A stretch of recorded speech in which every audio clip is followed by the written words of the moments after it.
আমাদের সন্তানরা উড়ুক, বাংলা পক্ষ তাদের পাখনা হতে চায়, বাংলা পক্ষ তাদের পাখনা হতে চায়।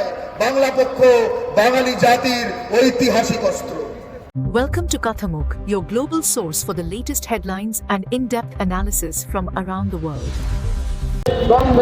ইতিহাস বোধহয় এভাবেই তৈরি হয়, ইতিহাস বোধহয় এভাবেই তৈরি হয়। আমরা এখন বাংলা পক্ষের গর্গ চট্টোপাধ্যায়ের একটা অসাধারণ বক্তব্য শুনলাম, এবং যে কোনো আঞ্চলিক দল বা ফ্রন্ট তারা একভাবে নতুন ন্যারেটিভ নিয়ে আসে। গর্গও চেষ্টা করলেন, বিশেষ করে আমার মায়ের মুখের হাসি দেখতে চাই, এই বিষয়গুলোকে নিয়ে একটা তীব্র আলোচনায় গর্গের সঙ্গে যাব। যদিও আজকে তীব্র নয়, আজকে হালকা তাৎক্ষণিক। তুমি যদি কিছু জানতে চাও বলো। প্রথম কথা বলি, গোটা বাঙালি জাতির সামনে একটা গণহত্যা লুকিয়ে এগিয়ে আসছে, গণহত্যা লুমিং লার্জ বিজেপির শাসনে।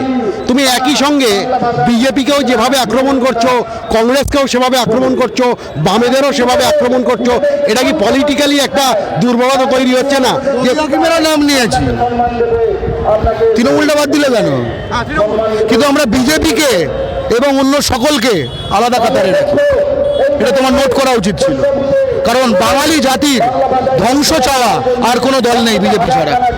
তুমি একটা কথা বললে, খুব ইন্টারেস্টিং কথা, যে এমন একটা আমরা সমাজে যাব যেখানে কোনো বড় শপিং মল থাকবে না, জিও থাকবে না।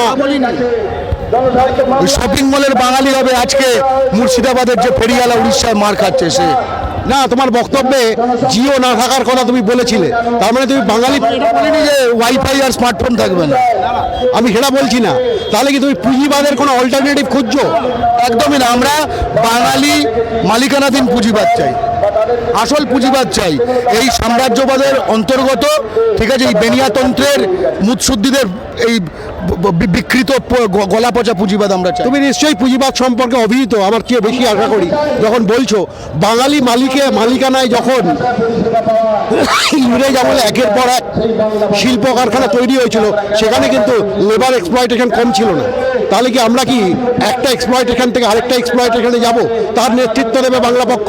পৃথিবীতে যে কোনো জাতিতে যখন ভূমিপুত্র জাতির হাতে পুঁজির ক্ষমতা এসেছে, তখন সেই জাতির সকল শ্রেণী উন্নীত হয়েছে পুঁজিগতভাবে, জীবনগতভাবে, জীবনের মানের দিক থেকে, শিক্ষার দিক থেকে, আয়ুর দিক থেকে। যেরকম ব্রিটিশ সাম্রাজ্যবাদকে তুমি যদি দেখো, তারা বাংলার উপর যথেচ্ছ অত্যাচার করেছে, কিন্তু আজকে ব্রিটিশ তখন যে শ্রমিক শ্রেণী ছিল তাদের ছেলেপুলেকে দেখো। অর্থাৎ এখান থেকে যে পুঁজি, তারা ওখানে তাদের জাতীয়, আমাদের লুণ্ঠিত পুঁজি করা জাতীয় পুঁজিতে পরিণত করেছে। তার ফলে কেউ বেশি হয়েছে, কেউ লর্ড হয়েছে, কিন্তু কেউ আবার যে খেতে পেত না ইংল্যান্ডে, সে কিন্তু ঠিক খেতে পাচ্ছে ইংলিশ ব্রেকফাস্ট। ঠিক আছে, জাতীয়তাবাদ এমন এক বাস্তবসম্মত আদর্শ সারা বিশ্বে যে কোনো জাতির জন্য, যার ফলে সকলে পায়, কেউ বেশি পায়, কেউ কম পায়। সাম্রাজ্যবাদের একমাত্র প্রতিষেধক জাতীয়তাবাদ।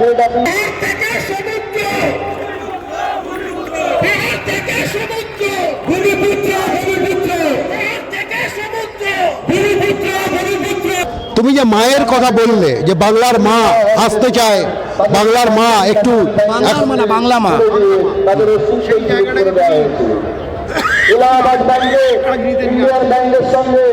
হ্যাঁ, বাংলা মা যে হাসতে চান, বাংলা মা যে তার ছিন্ন বস্ত্র ছেড়ে অন্য একটা জায়গায় যেতে চান, সেই জায়গাটাকে তুমি রাজনৈতিক ন্যারেটিভে কিভাবে নিয়ে আসবে? এটাই আমাদের মূল রাজনৈতিক ন্যারেটিভ। মায়ের সঙ্গে সন্তানের সম্পর্ক, মায়ের দুধের ওপর সন্তানের অধিকার, এটাই আমাদের রাজনীতি।